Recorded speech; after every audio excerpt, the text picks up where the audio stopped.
Is that the closest you're going to get to a GP Reject dream team that does not actually involve any rejects? I think so.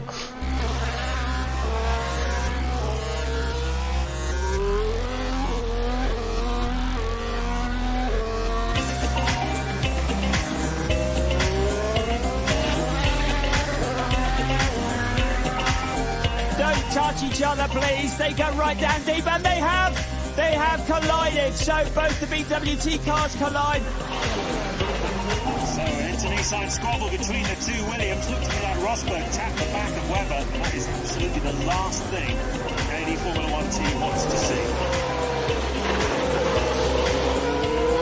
That's a Lacey and Heidfeld. I don't know what's happened, but it's the big poor Alain Prost, as if he hadn't got enough pressure on him.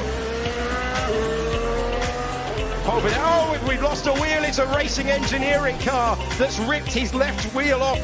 Furious City's teammate. That will be a very fun team briefing.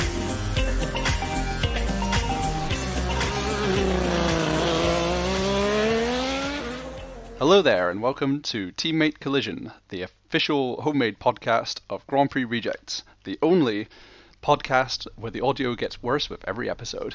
My name is Jeremy, and I am joined by my colleague from GP Rejects, Lennart. As usual, it is a pleasure to be here, and Jeremy, do you feel it? It's morning again in Formula One. Because, as many of you have heard, we are only 10 Grand Prix weekends away from the end. Just the end. Indeed, and the end of the season means what exactly, according to recent news? The retirement of Kimi Räikkönen, no less. Woohoo! I mean, we were going to do this podcast anyway, but you were quite enthusiastic upon the recent news of Kimi Räikkönen's imminent retirement that we had to do this podcast. So, for those of us who are new to the podcast, my name is Jeremy. I'm a content creator on GP Rejects. Nowadays I write the profiles and I'm a moderator on the forum. So I also am in charge of Reject to the Race and Infinite Improbability Drive of the Race.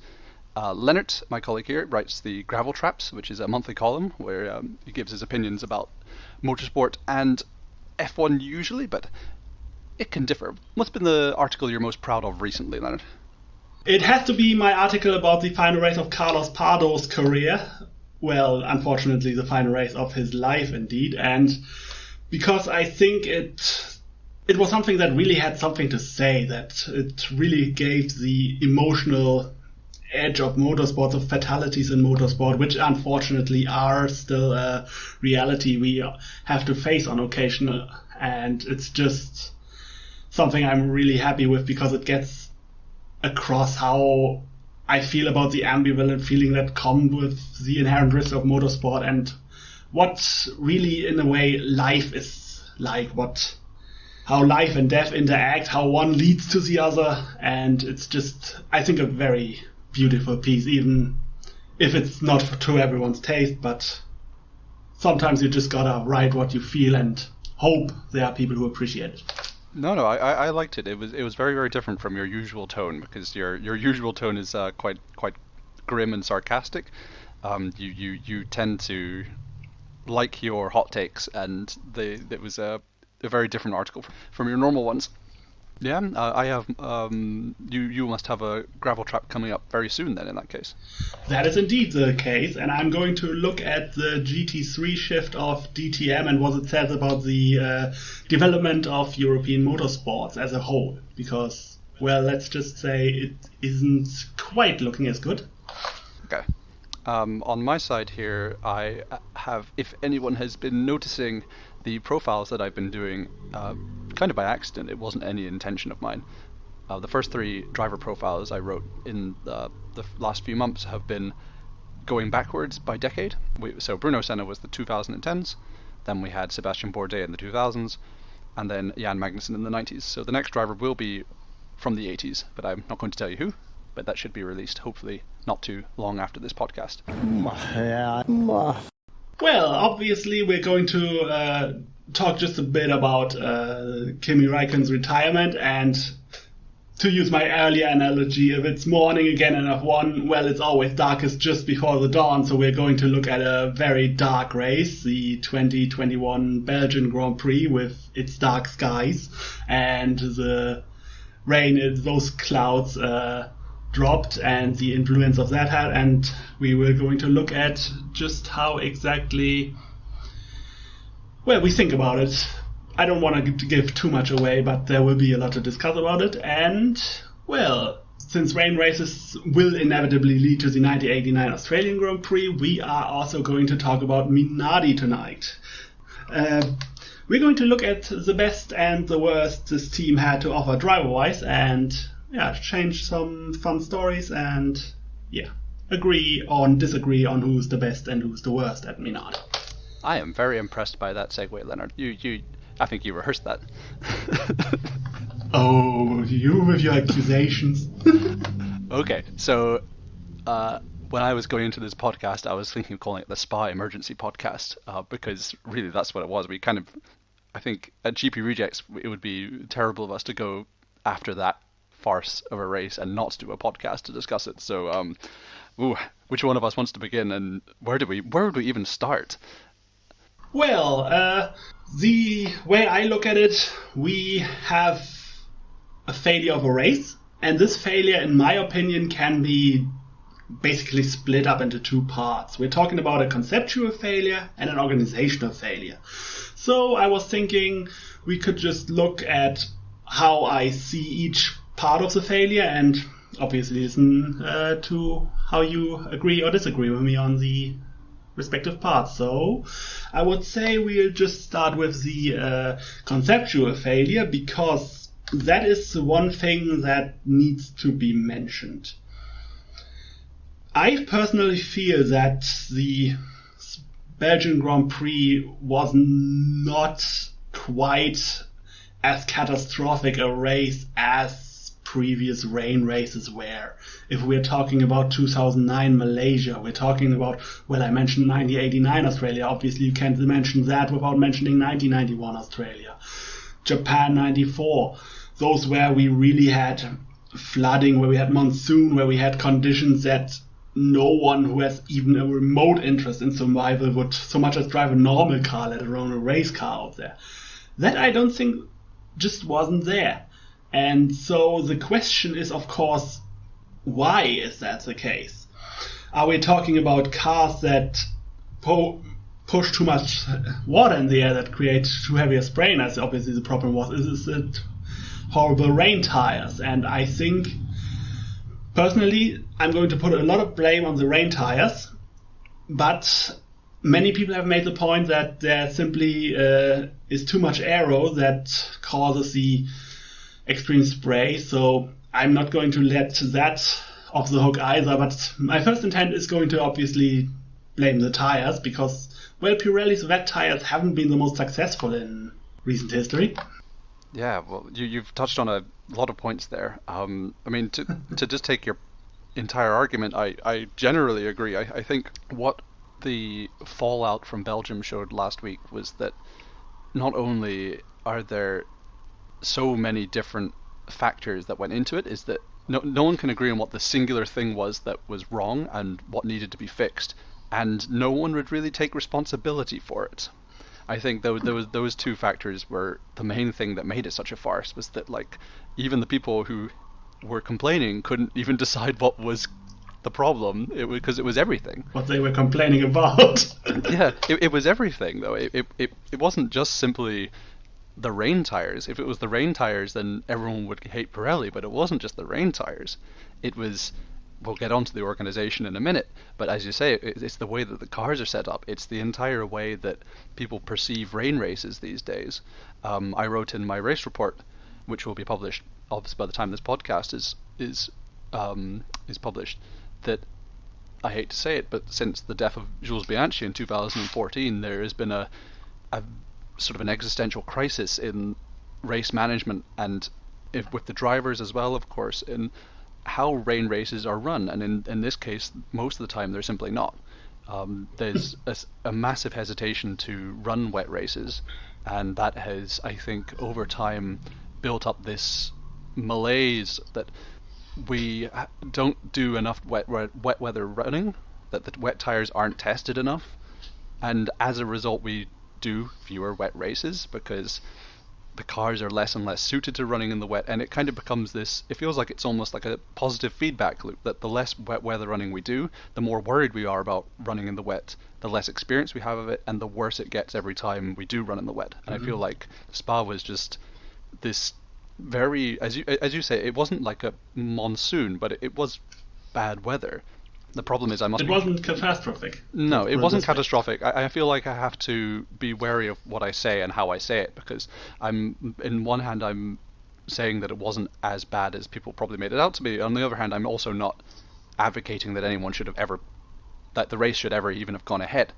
But it's simply the conceptual failure that I think in a different universe, whereby someone had long ago taken the initiative to actually make wet weather racing safer and actually more doable, we could easily have had a race at Spa last week. Yeah, that's basically a perfect summary. Like, we're talking about a sport that has a long history of racing in the rain. It's not like we're talking about NASCAR, where they just introduced rain tires. Was it this season or last season? I don't know. It doesn't matter really. The thing is, we are talking about a sport that has long, even seen its most glorious triumphs in a way in the rain. Like, Formula One loves talking about Senna's lap at Donington. Formula One loves to talk about Max Verstappen in Interlagos in 2016. I think Jenson Button at Canada and Hungary as well, both times those years. The one thing is that this is obviously just a silly thing to criticize, but commentators have cliches, and one of the cliches is that, rain always makes races exciting. You know, this is going to be a great race because it's raining. But really nowadays, actually, it's the stewards and the organizers do their best to really stifle that ability for things to go crazy, and they're doing it from a place of goodwill and for safety standards. But I feel like to keep on with this conceptual existential crisis that I think is going on in F1 right now, I think that they are really pushing themselves away from giving the fans the best possible product, and you can't have a perfect Formula One without having wet weather races. They have to find a way of incorporating wet weather races into racing, otherwise you have half the sport. Yeah, I agree. And I fear the problem is only going to worsen with the 2022 regulations. My first thought was, okay, less aero means less spray, but the thing is, well, to be a bit obvious, the rain drops onto the ground, and what effects are regarding the ground are going to be introduced next year? Ground effects. So there are very smart people who worry that this will only become worse with time. Of course, there are, as usual, if the will is there are technologies to counter that. I have read an interesting article about certain illuminating helmets that work with a special technology to reduce the problem caused by spray, but admittedly they are quite advanced technology, borderline augmented reality stuff, so obviously it stands to reason that may not be as practical as the article made it sound. So yeah, it may not be as feasible in reality to stick that on 10 Formula One teams. So we've spoken about the existential half of it. Let's get to the organizational half of it. Yeah, and in a way that is actually the more upsetting one, because while it is true that Formula One cars nowadays struggle with rain, the reality is the way the FIA, the race control, approached this entire mess is a bit questionable. Like, there were certain things that just weren't on the cards, that just don't exist right now. The option to move the race earlier, as some have suggested, to avoid the rain simply, that was just not going to happen as the Formula One weekend is constructed right now, because you can't just move the parts around. Obviously that is something that needs to be considered for introduction, and of course the other point that was mentioned was stop the race, start on Monday. That was also never going to work. Partly, A, there simply was no guarantee tomorrow would be better. B, the teams needed to get to Zandvoort, even if that isn't that far away. And thirdly, well, no racing without marshals, and marshals are not employees of either the track, Liberty Media, or just anyone really, but they're normal employers, so they need to get back to work, and good luck trying to tell your boss, sorry, can't come in on Monday, gotta officiate this race. Gotta be making a lot of friends in the office. Yeah. Once again, you brought up many, many, many points, and one of the things I would say is that the rigidity of the rulebook and everything regarding that has been really shown up for what it is at Spa, because, as we said, it wasn't a typhoon, and although the word force majeure was used very, very often, it rains in Belgium. That's a fact, and it's hardly the most outrageous scenario that Formula One has ever had to deal with.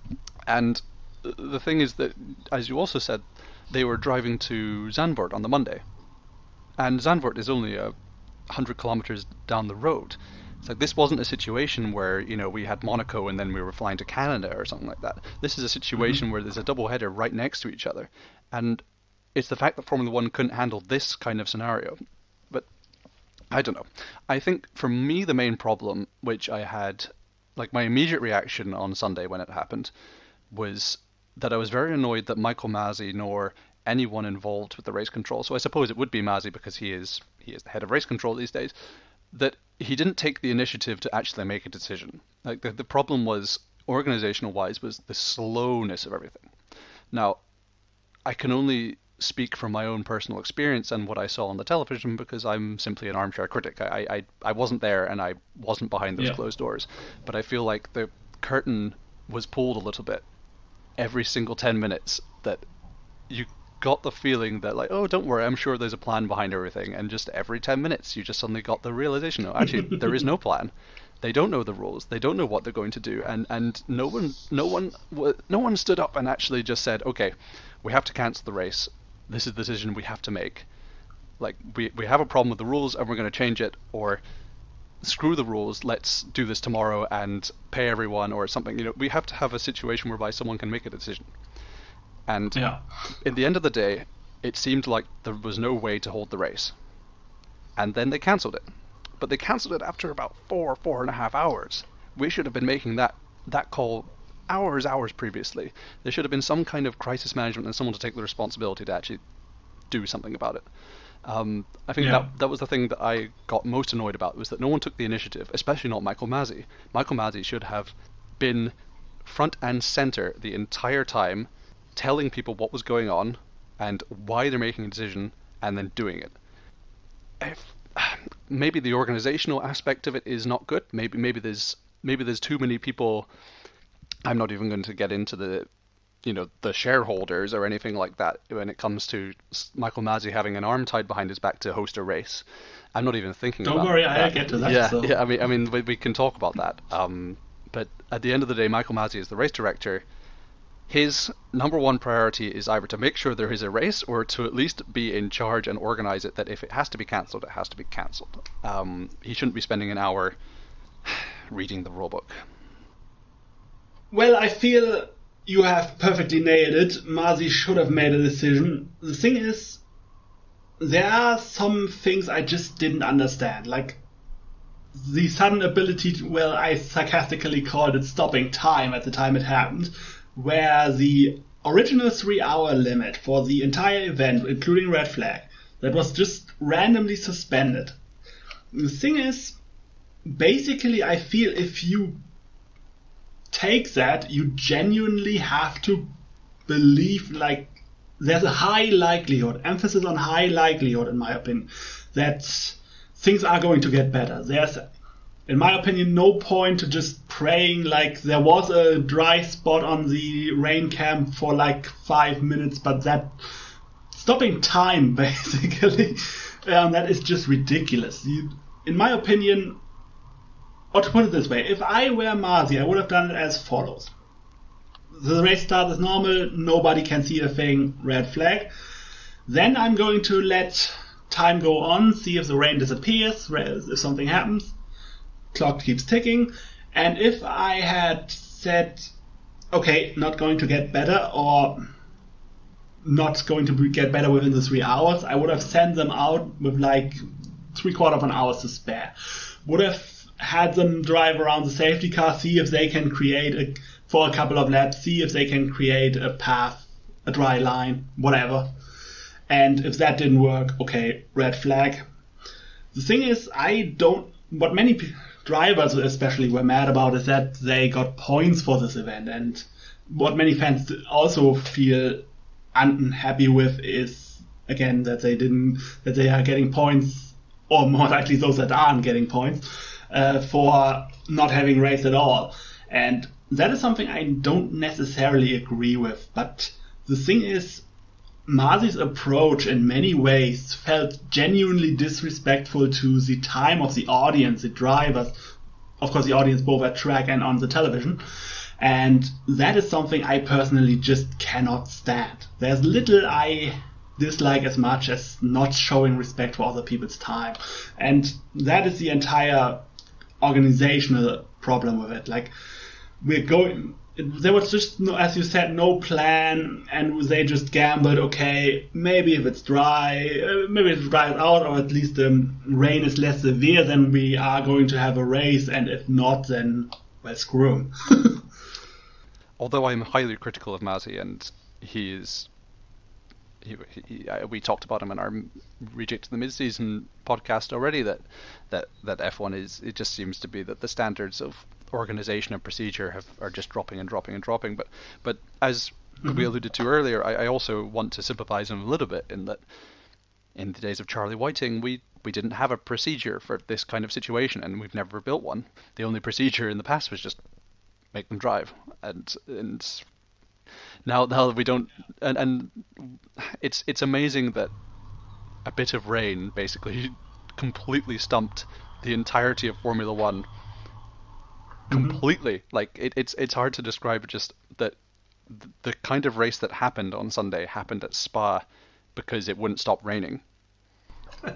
Yeah, the thing is, Gary Anderson, the former Jordan engineer, basically said the same thing. Charlie just told him, get out there. Of course, his point for having the race was the 2003 Brazilian Grand Prix, which some sarcastically pointed out, okay, yeah, the race where one podium finisher was in the hospital and they got the order wrong was not particularly the race to inspire modern procedures. But no. Brazil 2003 was not a race of competence from the organizers.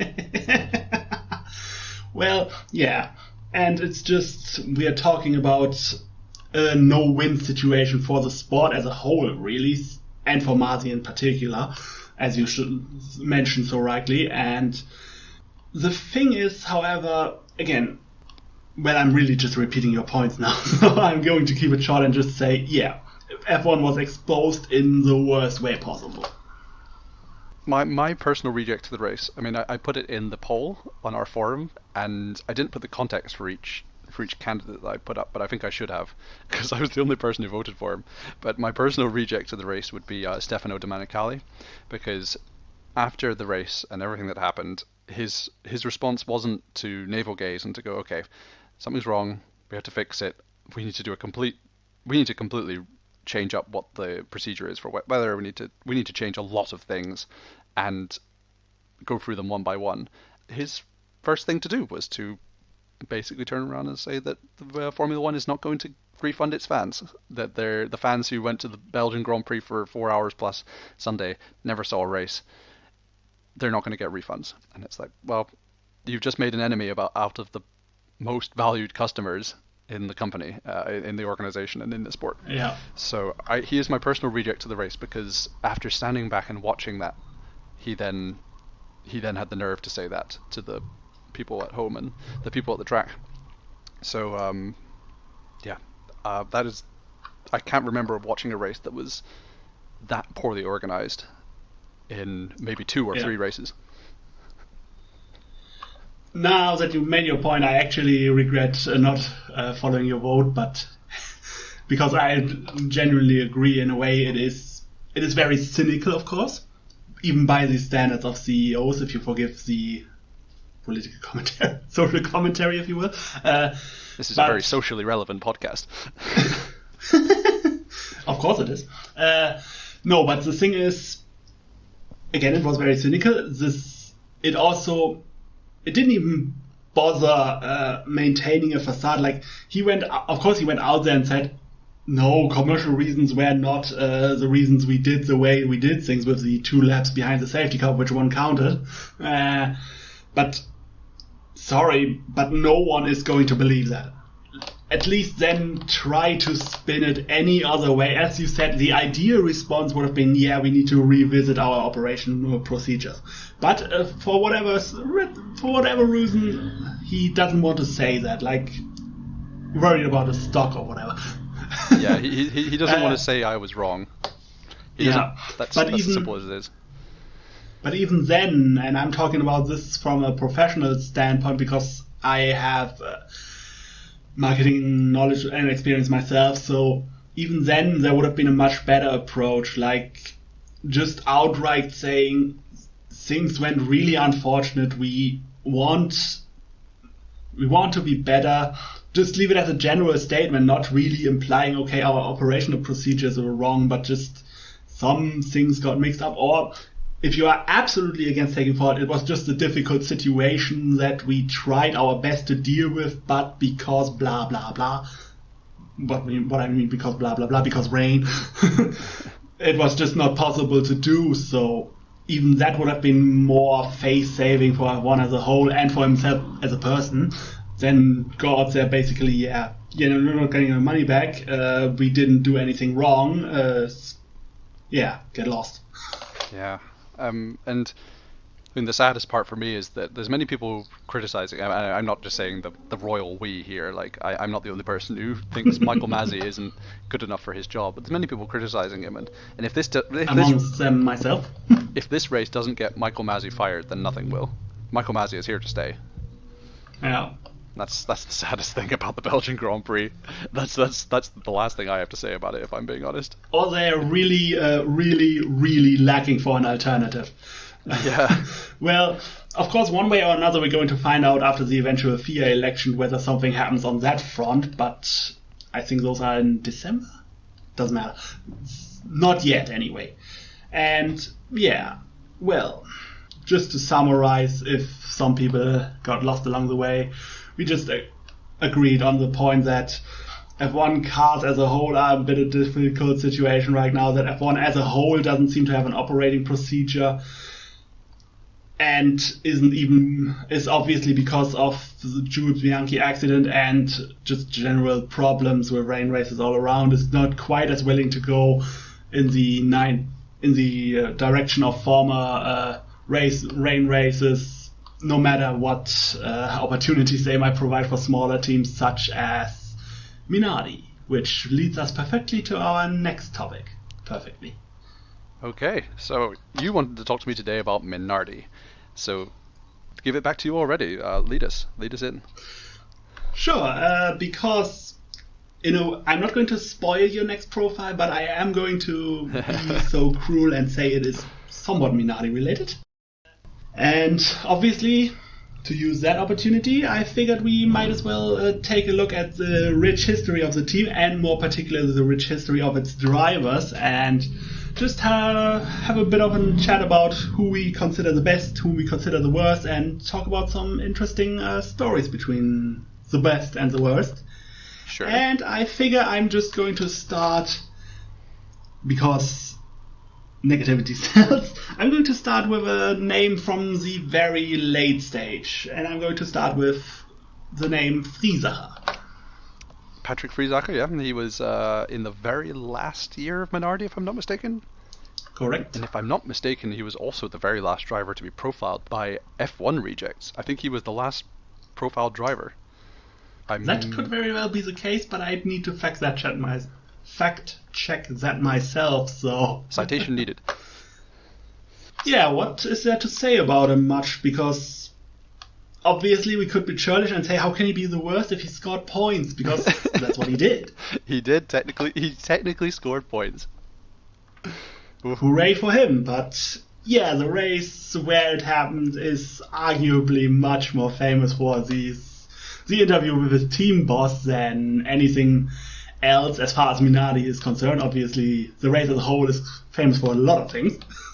It's funny how the race at Spa heads, because we for the folks at home, we were already planning on talking about Minardi today. So it's funny how the Spa race really segued in nicely. Yeah, it's a beautiful stuff. Sometimes how life works. Yeah, I mean, Friesacher's most famous accomplishment is coming last at the race of 6 cars. So, I mean, Christian Albers, his teammate, was 5th, and both of them were rejects actually. Christian Albers and Patrick Friesacher are the only 2 drivers who raced in that race who were rejects, because everybody else, by default, unrejectified themselves, including Narain Karthikeyan and Thiago Monteiro, but they were Jordan drivers, of course. So Patrick Friesacher and Christian Albers, who, I mean, Christian Albers is on the borderline for one of the most rejectful drivers of that era, at least. Yeah, I mean, he didn't unrejectify himself either. Yeah, which is actually kind of strange, because it's not like, for example, Friesacher, did he come into the sport with any noteworthy achievements? Like, Albers was a borderline star in DTM, like he wasn't the number 1 guy or one of the top guys there, but he was still close to it. I think his best championship finish was 3rd. So obviously, as someone who rates DTM drivers particularly highly, the logic would be to expect more of him. But well, Albers got at Minardi, didn't work out. Got at Spiker, didn't work out. Got at Midland, don't forget about Midland. Everyone forgets about Midland.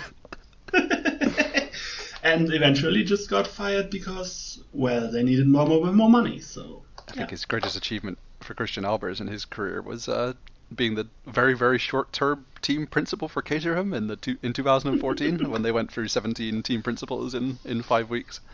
Of course, he would have made a great... I don't think he was the one responsible for it, but he would have made a great signing. But I'm not going to talk about that because, well, that's the banned word.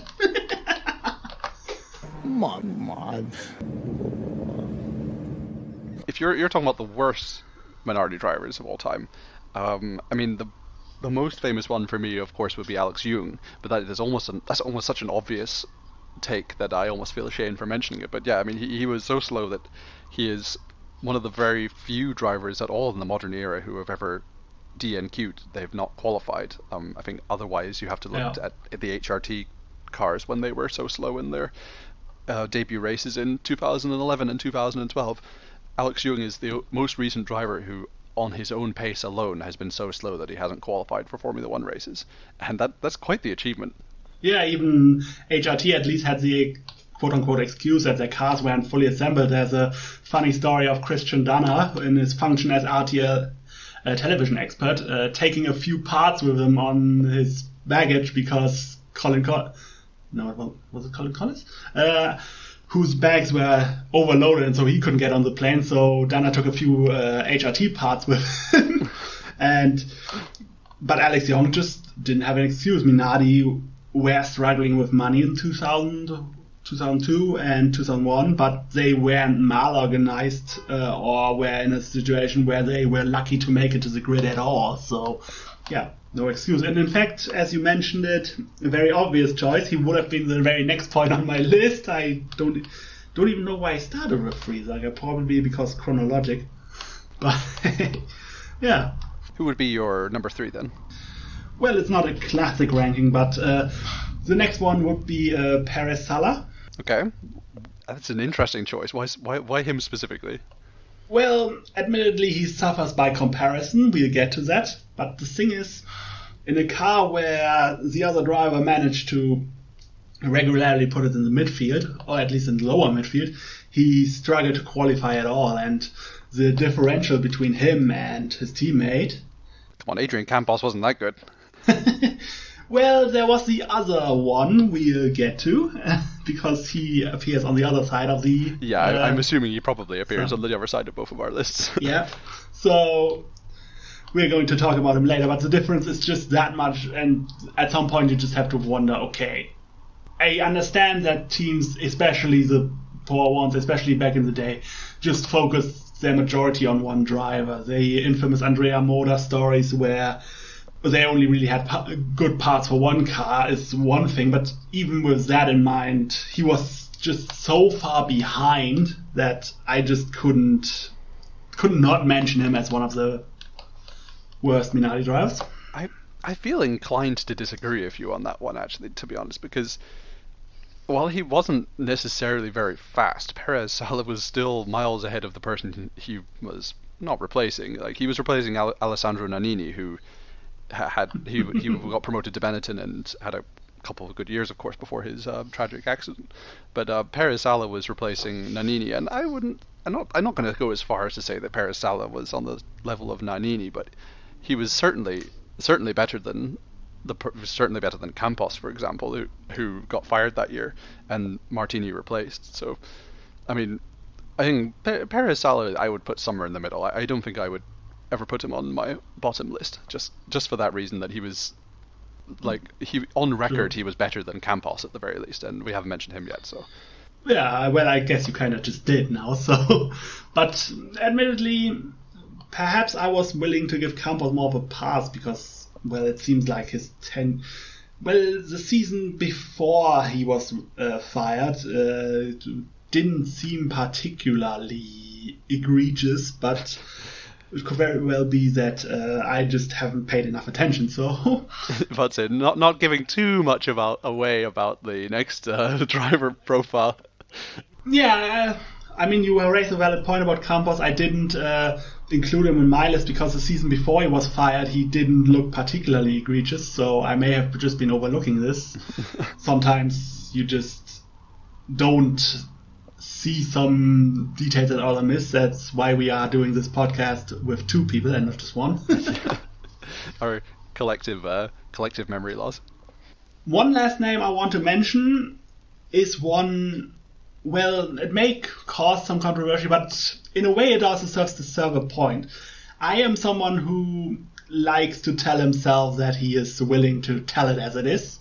And obviously that occasionally needs to include drivers I like myself. So I am going to put my fourth and, well, last name of the short selection. This is not technically a top four or anything. And I'm going to drop the name Ukio Katayama into the room. Ooh, interesting. Because the thing is, by 1997, his Formula One career was basically done. He had two teammates that year, Trulli and Marquez, and Trulli completely stomped him. Simple as that. And Marquez, well, Marquez was pretty much on par. It was a reasonably fair duel, but the thing is, Tazo Marquez himself never amounted to much, and especially when you compare the Katayama of 1997 to the Katayama of 1994 or 1993 even, it's just no contest. And when someone declines so heavily and struggles to compete with another reject, that I guess could be an unofficial number 5 to mention. Again, this is not a top 4 or anything, or bottom 4. This list is getting bigger all the time. So, yeah, it was just sad. And it was not even like he was 40 plus years old, or just had an eternal career where you could say, okay, yes, after 10 seasons in the sport, you're going to drop off. It's just he was just cooked, really. And do you feel like it was a case of low motivation, that he was in bad cars for so many years that he was could very well be, on his way out just naturally? But obviously we'd need to talk to him if we want to know for sure. So obviously if we ever get a chance to interview Ukio Katayama, I am going to be all over that. Especially to finally find out which top team he rejected in 1995. My outside theory is still McLaren. What is the story of Ukio Katayama and his magical unnamed top team for 1995? Well, the thing is, as you probably might know, the 1994 season was quite a successful one for Ukio Katayama. He had multiple point scoring finishes. He actually lost his reject status that year. And this positive drive with the energy that he showed, for one, it earned him the title of the greatest driver Grand Prix racing ever produced, as the great late Murray Walker said it. And Secondly, it drew the attention of a top team, but unfortunately, because of health concerns, more precisely cancer diagnosis, he rejected that top team and stayed with Tyrrell because he felt he couldn't deliver the performance that the top team requested him with the severe health problems he had. Obviously, he managed to stay in F1, keep racing for the next 3 seasons after that. But there will always be this mystique of what top team he was signing to. The thing is, normally I am skeptical about when drivers claim, okay, I had a contract with X and Y, but it didn't work because whatever. Because in my experience, those narratives usually are more self-serving than anything. But yeah, it makes a good maybe story, it was just that he did the same, but with a bit more modesty. But the thing is, why I believe the story about Katayama to be truer than others is because he explicitly refused to name the team that he rejected, which, as far as we know, he still has not mentioned it as of today. The majority of people who think about this scenario think that the team he rejected was Benetton because, well, he had the Mil7 sponsorship that obviously was at Benetton at the time, and so obviously the sponsors would have liked to see him in that car. So it seems like the very short logic, but in my opinion, there's one issue with that, and the issue is called Johnny Herbert. No, the thing is, what needs to be mentioned is that Johnny Herbert joined Benetton after Jos Verstappen and JJ Leto failed, and the reason he could was because Flavio Briatore owed his contract, which he bought out from Lotus. And the thing is, if you buy someone out to put him in the final race with the championship implications, we have to remember the 1994 championship wasn't decided by the time they were in Adelaide, you're going to buy him out to do that and then not use him in 1995? That I find a bit questionable. So my theory was that he actually rejected McLaren because, as we all know, the official plan for 1995 was for Nigel Mansell to have his comeback with McLaren. We obviously know how that worked out, but yeah. Well, I'm known as the accelerator, I suppose because in my motor racing career I've often had to accelerate in order to overtake rival drivers. So I suppose it's a reference to that.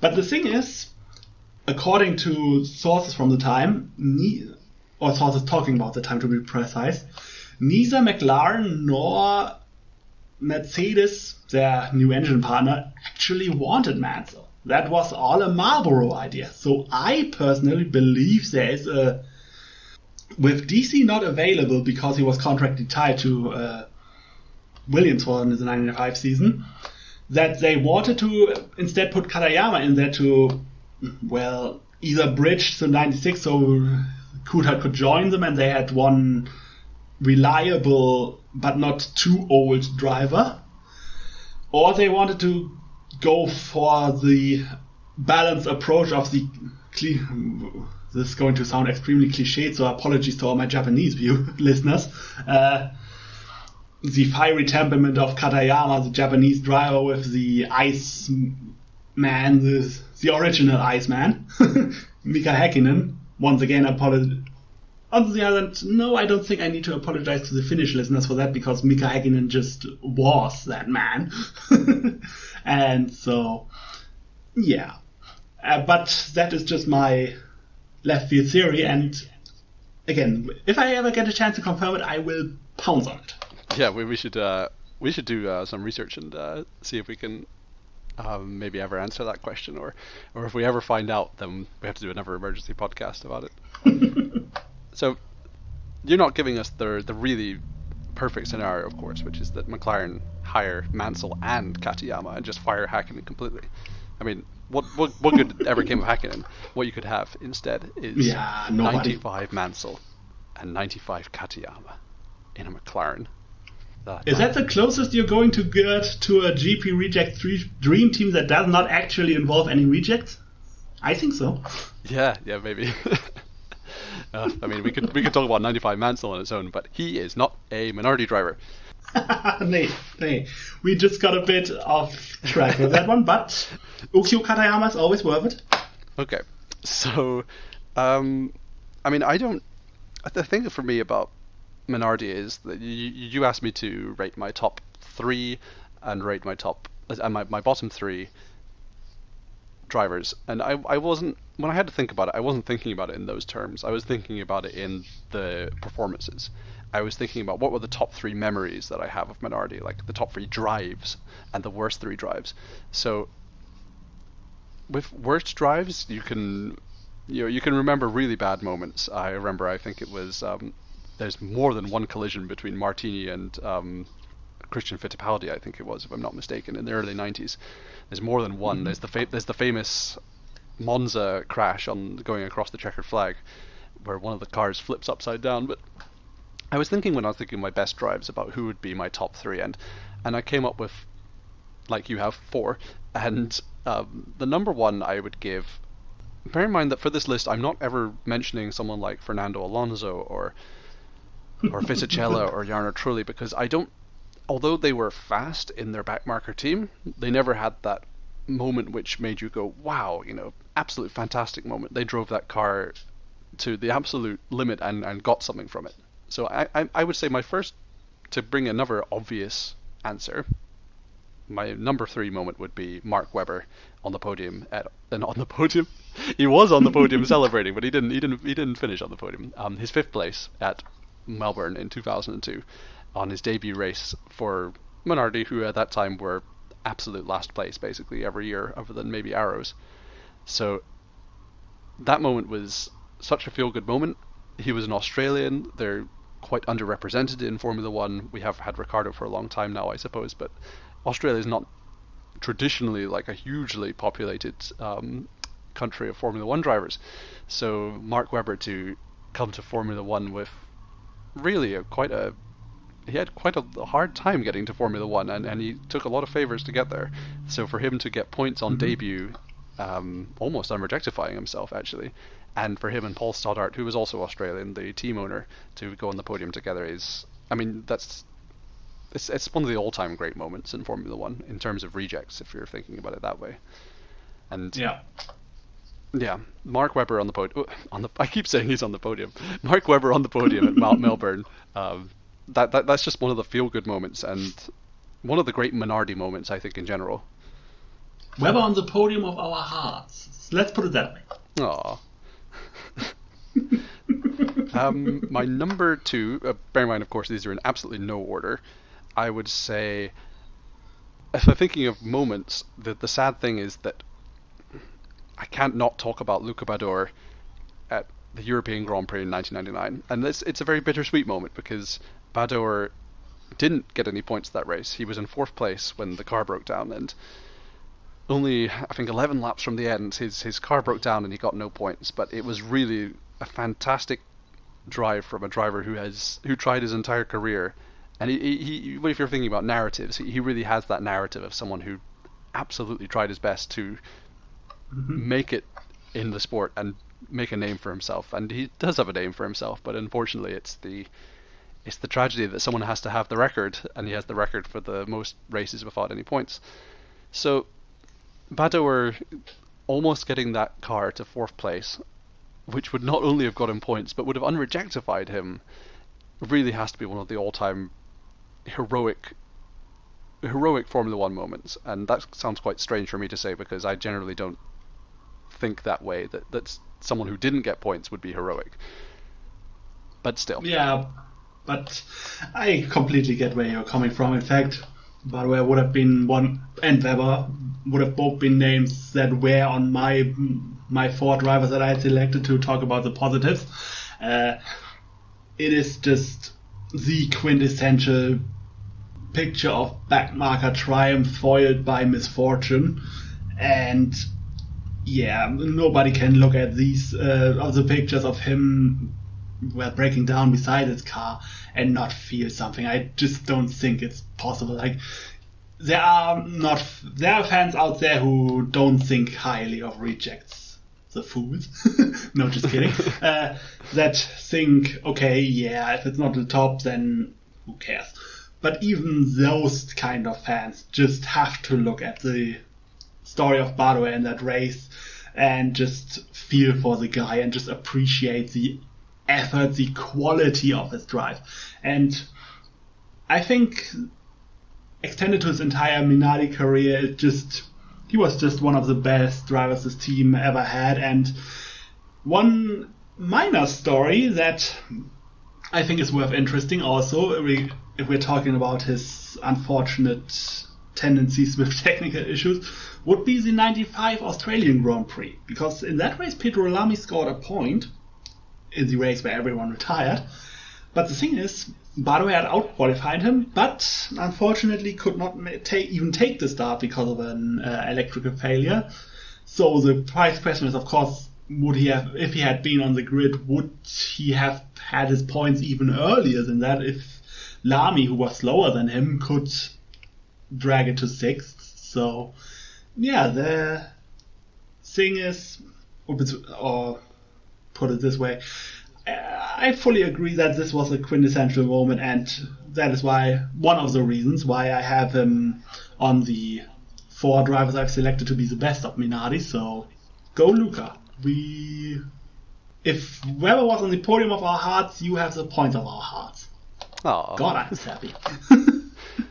The last 2 drivers I'm thinking of, I can't think of 2 specific moments of them. So once again, I'm just completely abandoning my own principle, which I started this list with. But the other 2 are Martini, who was kind of, I think they called him Mr. Minardi. I think I heard him called by Murray Walker one time, because he drove for Minardi. I think he was their original driver when they were a 1-car team, and then he went back to Formula 3000, then he came back to Formula 1 with Minardi, scored their first points, and I think he had 4 separate stints with Minardi, if not maybe even 5. And he's a legend for that reason, that he took a backmarker team and he was very good. He seemed the perfect fit for that kind of Italian backmarker team, which was just trying its best, and he really rewarded them for that. The other person is my number 1, definitely. The others are not ranked, but this one is the definite number 1, and that is Christian Fitipaldi. I don't know if you had him on your list, Lennart, but for me, Christian Fitipaldi, in my time, because as we said in our pilot, my first races where I really was actually watching the sport as an adult was 2010, probably. So since then, I've gone back in time and watched old seasons. 1 year at a time, and one of the most surprising drivers in terms of quality, it's been Christian Fitipaldi. What an amazing driver! Like, someone who can regularly get 4th place in a Minardi his pace was astronomical. He's one of those drivers who has been an incredible surprise for someone who didn't really have a huge amount of knowledge going back in time. Like, I know the famous narratives, but if you were to show me 1992 or 1994, I would go, oh yeah, of course there's Mansell, and then there's the famous Hale-Schumacher rivalry. No. The things that really stand out from that year, the things you don't expect, are Christian Fitipaldi. And their performances he was putting in. I think only in 1992 he was driving with Minardi. Citation needed, I'm thinking off the top of my head. But he must be one of the most talented drivers I have ever watched in Formula 1. And I find it unbelievable that he was never in any kind of front-running team. Yeah, the thing is, I fully agree on Fittipaldi as far as Minardi is concerned. He really showed tremendous talent with the team. He was basically a borderline star there. And I know I'm going to make a lot of friends by agreeing with you on that, because we have some users on our side who agree with you. I'm thinking of one in particular. She will know who I'm talking about. But yeah, he was just great at Minardi. That is what actually, both for the positives and the negatives, was the sole decision, which is why, for example, I didn't mention Fernando Alonso, as you himself mentioned him earlier, because yeah, he had a great career, of course. Fernando Alonso had a great career, and I take obvious statements for 200, Alex. No, but the thing is, his Minardi run was good, great even, but it wasn't legendary as far as the history of the team is concerned. And that is something that, regardless of how you feel about Fittipaldi, whether he got his fair shot in F1, whether he didn't get his fair shot in F1, that is something I think everyone can agree on, that at his time at Minardi he was elite. And you mentioned the other names, so obviously no surprise here. That is who I think was the greatest Minardi driver of all time, Mr. Minardi, Pierluigi Martini. You were right, it's 4 stints with the team, and all of them produce at least some good memories. Of course, his third one was the most legendary with the front row start. Who could forget? Thanks to the Pirelli qualifying monsters. Nothing changes. Yeah. If you think of one driver associated with Minardi, Pierluigi Martini is the answer if you are well past the basic level of the sport. But with Minardi's last race now being almost 16 years in the mirror, I think you pretty much have to be at that level to even think about Minardi at all. So, yeah, he's the greatest Minardi driver of all time, as far as I'm concerned. Obviously, there will be people who disagree with me, and that's their right, of course.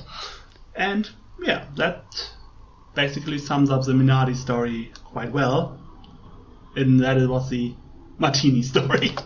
It's amazing that it's been 16 years now that I think about it, that nowadays we don't have any reject teams. We no longer exist in the era of the golden age of rejects, and it's amazing that Minardi has been gone nearly as long as it existed.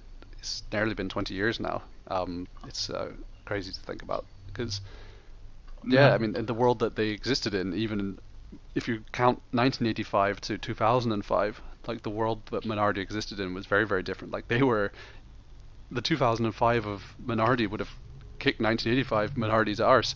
Like even by the end of Minardi's existence, they were a proper professional team. They weren't operating on a huge budget, but they had all the same kinds of equipment and staffing and crew that the big teams had. Like they operated on a massive budget if you compare it to what they were doing in the 80s. And even by the end of Minardi's existence, I mean, nowadays it's Toro Rosso and AlphaTauri, but even towards the end of its existence, like Minardi wasn't operating as a rejects team in the way that we would think about it. And they saw the whole thing. That's the best thing about that team, is they really saw it from start to finish. The golden age of rejects, and then that ever encroaching professionalism. And I mean, Minardi would never have survived if it wasn't for the fact that they did bring on that professionalism, that they hired incredibly talented star drivers. I guess that was the thing that kept them.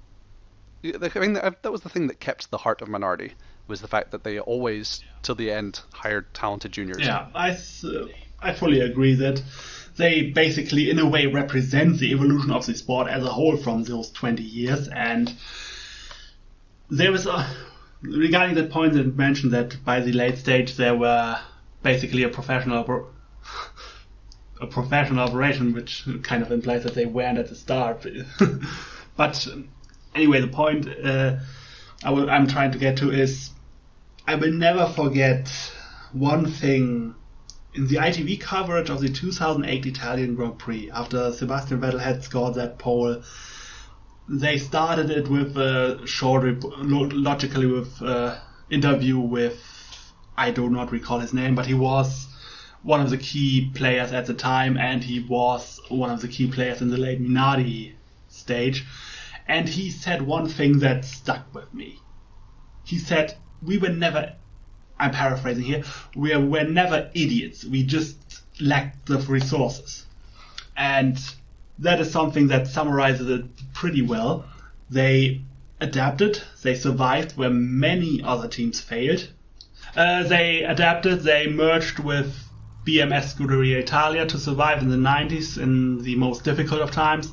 And then they just embraced the professionalism of the bigger teams at a much smaller budget. Paul Stadler's genius politicking proved essential in a way. I am glad that I got to experience it, even if obviously neither you nor I did actually experience it, because neither one of us is old enough. I wasn't alive in '85, and I don't think you were either, right? No, I definitely wasn't. No.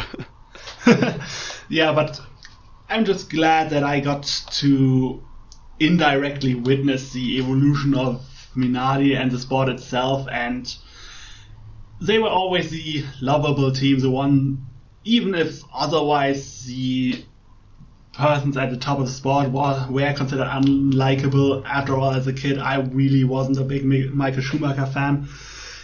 Even then, there was always this, okay, you could always root for these little grey cars at the back of the grid and just hope for the best. And I'm thankful that I got to experience this journey. I'm grateful that we got to take you on it. We could very well have some younger listeners who weren't even alive when Minardi became Toro Rosso, and I'm glad that we could take them on at least a bit of this journey. And I want to, as unlikely as it is that either of those persons will listen to us, I want to thank Mr. Minardi himself. I want to thank Mr. Stoddard for just letting us have this beautiful ride. And that is all I think needs to be said on Minardi from my part. Do you have anything to add, Jeremy? No, beautiful words, Lennart, beautiful words. I will let you have those closing words. Thank you for joining us for our second episode. We didn't even talk about Kimi Räikkönen or George Russell, to be honest. I like how we talked about Spa for half an hour without once mentioning George Russell, but that's just the way it goes. Well, the eternal question, what is more important, George Russell or Minardi? Yeah, that's the question. So, take care, and we'll see you on the next podcast. As usual, we have no idea when that will be, and but if you have any suggestions for what you'd like us to chat about, please let us know in the comment section on the thread. Send us an email. We have like 50 different ways for contacting us. So do one of those methods and let us know what you think. If you have any feedback, we're more than happy to listen to what you have to say. And we hope you enjoyed our podcast, and see you in the undetermined future. Thank you also from myself, and always remember, where teammates are close, teammates collide. Oh, there's a problem there with, it looked like Kobayashi, was it? That right front seemed to be a long time, didn't it? This is taking, like, it is still, it's a problem, there's a problem there.